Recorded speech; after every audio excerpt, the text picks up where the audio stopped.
and welcome once again to Free Drops Golf Show. A few days have passed since we last put anything up, but plenty has happened in the meantime. What we're going to talk about tonight, a bit of reflection on the Dubai Desert Classic, the Phoenix Open, have a look at the proposed rules changes by the RNA USGA, and a quick look at what's coming up on the European Tour, particularly this week over in Kuala Lumpur. So going back to Dubai, fantastic wire-to-wire performance by Sergio Garcia, his first win on the European Tour since 2014, and probably one of Garcia's best ever performances really, holding off a fairly strong European field. There were quite a few in the chasing pack, but nobody really came through, including Stenson, to ultimately challenge Garcia. Great championship, fantastic course. Unfortunately, I think spoilt by not just Tiger Woods' withdrawal, and enough has been said about that, but by the weather really, unseasonal, unexpected conditions, very cold, strong sandstorms blowing down trees, etc. on the Friday, and had a really big impact on the tournament. The draw, those going out late and early Friday, Saturday, really did have the worst of it, and ultimately it probably spoilt the championship overall and probably wiped out the chances of at least half the field. And I think if you look back in the scoring, take Lee Westwood for example, fairly strong position after round one, but had absolutely no chance with his draw on the Friday and Saturday to get into the pack really. So I think Garcia should be credited with a brilliant performance. Raises the question once again, will Garcia step forward now and challenge for a major? I thought there were some significant signs of that being a possibility, particularly with putting. It's always been one of Garcia's Achilles heels. Can he get those putts from sort of 10, 6, 4 feet, and very regularly in the past he couldn't. Certainly he's changed his putting grip, though at times he did fall back to his trusted favoured grip. He's found confidence with the putter. Really was impressive, and I think holding off Stenson on that final round was very impressive. So all in all, great week for Garcia, great week for the European Tour. Meanwhile, over in Phoenix, the madhouse of the Waste Management Open, particularly the 16th, the enclosed hole. Fun, I guess, on one level, certainly not my cup of tea. Hope that it's not something that becomes more and more a feature of PGA Tour play. Saw some ridiculous stuff in the UK media that maybe we could trial it at the British Masters at closed house, in October. Trial the same sort of thing, enclose one of the holes there. As I say, not my cup of tea really. Thin end of the wedge. I think it encourages behaviour that's not really what golf championships should be about. Of course, they should be about fun, they should be about growing the audience, encouraging the crowd to come in and have a good time, but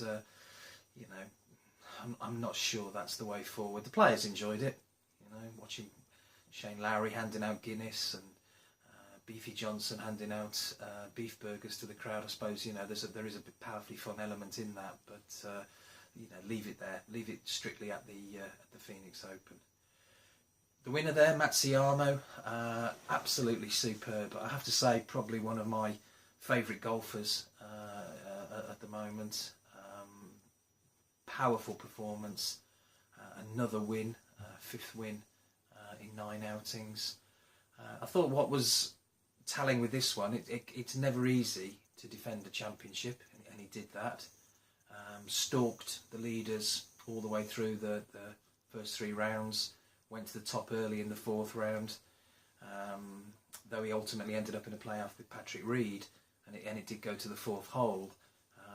You always felt it would be Matsuyama that would prevail in that, and again, looking ahead, it's only now a matter of days really, 50 odd days to the Masters.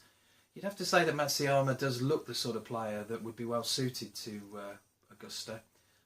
Hits the ball very straight, certainly has a range of shot making options, and again I saw some, I think, pretty ridiculous stuff written that he's putting, he's not a good putter. Well, you don't win 5 times in 9 outings if you can't putt.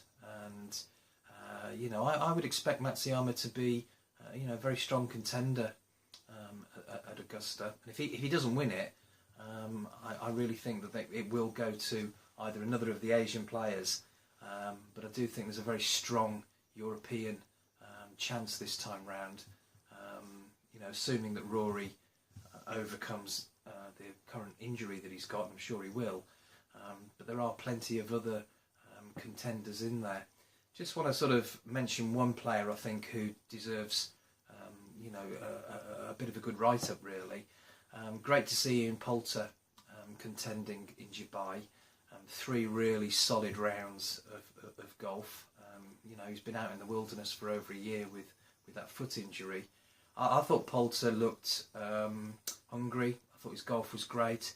The 4th round wasn't a great round, but he did have a great deal of luck. And, with Stenson and Garcia fighting along, it really, doesn't reflect on Poulter too badly, I don't think, the fact that, he struggled in that final round.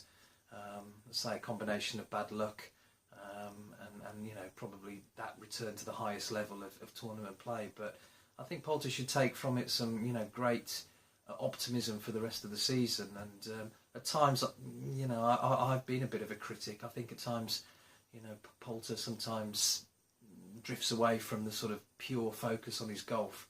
But he looked really hungry to me. And again, I could see him being seriously contending future championships, both on the European Tour and the PGA.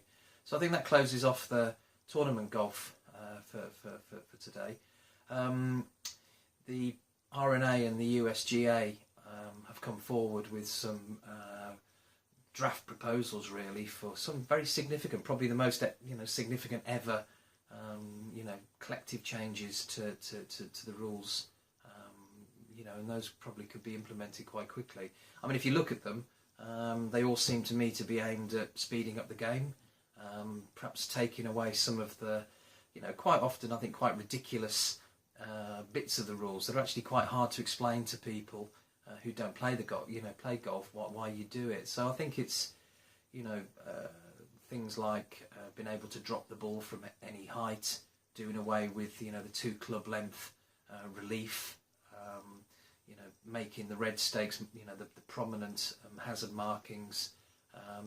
They're all sensible moves, probably long overdue, and anything I think that speeds up the game can only be a good thing. You look at some recent rounds, even Garcia and Stenson's final round in Dubai. I mean, with Poulter was close on 5 hours, and you look at some of the rounds in the Phoenix Open, they were 5 hours 30 minutes. I mean that can't be good. Both in terms of the length of the actual day itself, but from a spectating point of view, from a sort of TV coverage point of view, anything that speeds the game up can only be a good thing. And I do think with the RNA and the USGA, they're actually dragging the game into the 21st century. I really do like the proposal that you'd be able to repair spike marks on the green. I think it's much more often that you're affected by sort of subtle things like that than pitch marks and things like that. So fair play to them. I'm sure they've thought it through very well, consulted on it very well.